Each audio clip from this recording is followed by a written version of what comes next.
utilisé et qui demande le départ de M. Biya du pouvoir. Pour vous qui me faites l'honneur de me suivre sur mes différentes pages, vous savez que nous avons toujours dit nous engagerons si nécessaire le rapport de force contre le régime illégitime du dictateur Paul Biya afin que ce monsieur quitte le pouvoir.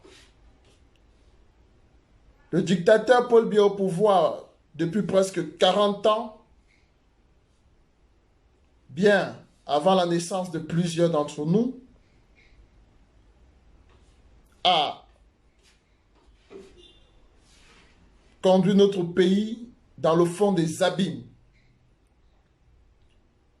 Des élections truquées, le système électoral taillé à sa mesure afin de servir ses intérêts,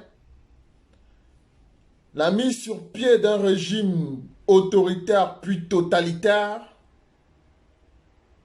le redressement économique de notre pays qui désormais se trouve parmi les pays les plus pauvres et les plus enclavés de l'Afrique, malgré nos multitudes de richesses, de sol, de sous-sol.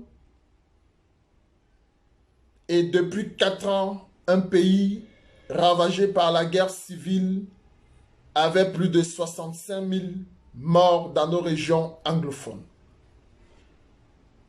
Nous avons tout essayé, hommes politiques, société civile. Le peuple souverain camerounais est martyrisé ainsi depuis presque 40 ans et le régime criminel du dictateur Paul Biya a bouché toute oreille. Le régime criminel de M. Biya a refusé d'écouter le langage diplomatique des fils et des filles du Cameroun. La diaspora camerounaise s'est levée comme un seul homme pour tirer la sonnette d'alarme afin que le régime criminel du dictateur Paul Biya puisse engager non seulement des réformes profondes dans notre pays, mais pour un dialogue ouvert avec tous les fils et les filles de la République. Monsieur Paul Biya, fidèle à sa logique du rapport de force, a décidé de faire de son règne un règne de chaos et de nous imposer la logique de la force. C'est fort de ce constat, mes très chers compatriotes, que nos frères d'expression anglaise des régions du nord-ouest et du sud-ouest, du Cameroun occidental, dite de l'Ambazonie, ont décidé d'engager le rapport de force contre un régime non seulement illégitime, totalitaire et barbare. Le régime illégitime et criminel du dictateur Paul Biya a voulu faire que nos compatriotes qui ont pris des armes pour se défendre contre la violence d'un régime reconnu par la communauté internationale, qu'ils étaient des terroristes. Mais force est de constater aujourd'hui que cette même communauté internationale demande au régime illégitime et criminel du dictateur Paul Biya de négocier avec nos frères des régions anglophones parce que leurs revendications sont légitimes et fondées.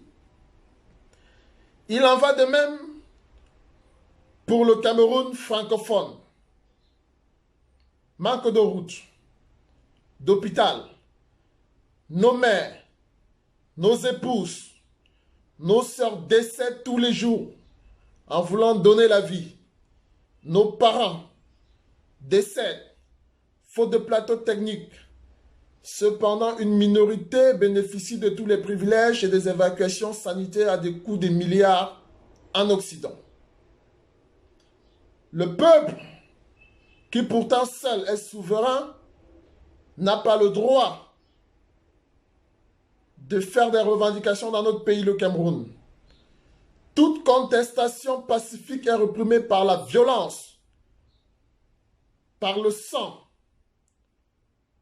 Fort de ce constat, des hommes politiques leaders d'opinion comme nous autres avons compris que nous n'avons pas d'autre mesure que d'engager le rapport de force militaire contre le régime criminel et illégitime du dictateur Paul Biya au Cameroun.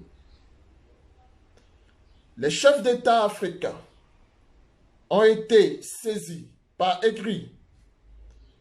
Les anciens chefs d'État africains, pour certains, ont proposé leur médiation afin d'entamer un dialogue avec le dictateur Paul Biya, qui a fermé toutes les portes de dialogue. Alors, face à tout ceci, comme le disait quelqu'un, lorsque les méthodes pacifiques ou diplomatiques sont épuisées pour résoudre un problème, le rapport de force s'enclenche. Aujourd'hui, je vous annonce que certains de nos compatriotes francophones ont décidé de prendre des armes afin de marcher en direction de Yaoundé. Il est donc question pour nous de demander au régime illégitime du dictateur Paul Biya qu'il est encore temps pour lui d'engager des négociations avec l'opposition camerounaise, avec toute l'opposition camerounaise, avec la société civile camerounaise et la diaspora camerounaise, afin qu'il y ait une alternance pacifique dans notre pays. Si le régime illégitime et criminel du dictateur Paul Biya continue à faire la sourde oreille et veut persister sur le chemin de la force, nous serons dans l'obligation d'humilier le dictateur Paul Biya, comme cela a été dans certains pays. Je vous le disais donc, certains de nos frères ont décidé de prendre les armes à leur tour. La vidéo est disponible sur les réseaux sociaux. Il n'est pas temps pour le moment de faire beaucoup plus de communication sur ce sujet. Mais il est désormais clair et évident que nos frères anglophones ne sont pas seuls. Les francophones ont décidé de leur rejoindre dans la lutte pour la libération de notre pays du joug de la dictature du régime de M. Paul Biya au Cameroun. À ceux qui ont décidé de se lever contre cette dictature, nous demandons à nos ancêtres de les apporter leur bénédiction et leur protection. Nous demandons au peuple souverain camerounais de soutenir leurs frères qui ont décidé de se révolter et de se lever contre la tyrannie du régime de Yaoundé. Qu'ils sachent que nous leur soutenons. Nous sommes avec eux et bientôt tous ensemble, nous mènerons cette lutte pour la libération totale et définitive de notre pays du joug de la dictature du régime de M. Paul Biya. La patrie ou la mort, nous vaincrons. M. Biya a encore le temps d'engager des négociations avec la communauté internationale et tous les fils et les filles du Cameroun pour une sortie honorable. Le cas contraire, ce régime sera humilié. Je vous remercie.